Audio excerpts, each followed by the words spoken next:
সার্বিক সেট যেটা সম্পর্কে আমরা আগে একবার বলে ফেলছি।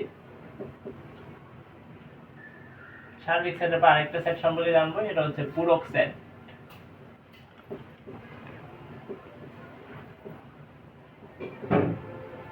সার্বিক সেট মানে কি বলছি, যে সেটটাকে আমাদের মাদার সেট বলা হয়। কি সেট? মাদার সেট, মানে যে সেট থেকে ছোট ছোট উপসেট সৃষ্টি হবে তাকে মূলত আমরা কি সেট বলবো? সার্বিক সেট বলবো। এটাকে বাংলাতে ইংলিশে বলা হচ্ছে ইউনিভার্সাল সেট। ঠিক আছে? এখন সার্বিক সেট থেকে ধরো একটা উপসেট সৃষ্টি হইলো, এ উপসেট।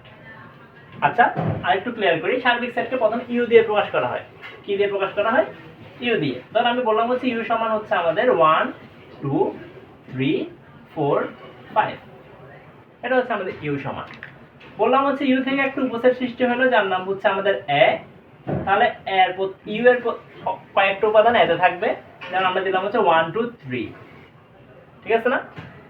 এটা হচ্ছে ইউ, এটা হচ্ছে এ, ইউ এর উপসেট হচ্ছে এ।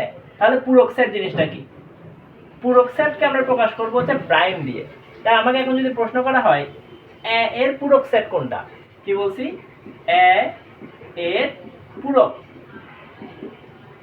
সেট কোনটি যদি বলে, তাহলে আমাদের উত্তর হবে হচ্ছে এ সি। কি বলতেছি? সি। সি মানে হচ্ছে কমপ্লিমেন্টারি সেট, মানে যেটা এই সেটকে পূর্ণ করবে। কি করবে? পূর্ণ করবে, কমপ্লিমেন্টারি, কমপ্লিট করবে। এখানে 1 2 3 আছে না, কত যুক্ত হইলে দেখে বলো তো সেটা ইউনিভার্সাল সেটের সমান হবে? কোন কোন সংখ্যাটা যুক্ত হলে ইউনিভার্সাল সেটের সমান হবে? 4 আর 5।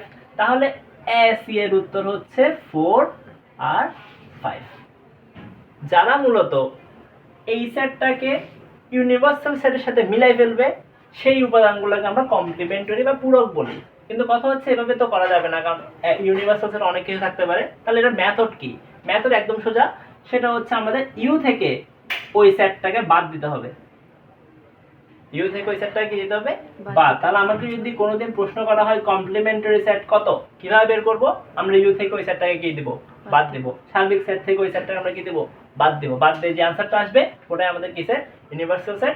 এটা থেকে 100% একটা এমসিকিউ তে প্রশ্ন আসবে। ক্লাস 9 এখন যারা আছে তাদের জন্য বলতেছি 100% একটা এমসিকিউ তে প্রশ্ন আসবে পূরক সেট থেকে। ঠিক আছে? তাছাড়া সিকিউ তে অনেক প্রশ্ন আসে যেখানে আমাদেরকে এ সি এ প্রাইম বের করতে, এখানে এ সি না দিয়ে এটাকে চাইলে আবার এ প্রাইমও লেখা হয়। এ প্রাইম ছোট্ট একটা দাগ দিয়ে প্রাইমও লেখা হয়, যেটা বলে নিয়ম হচ্ছে এটাই, ইউ থেকে কি বাদ দিতে হবে?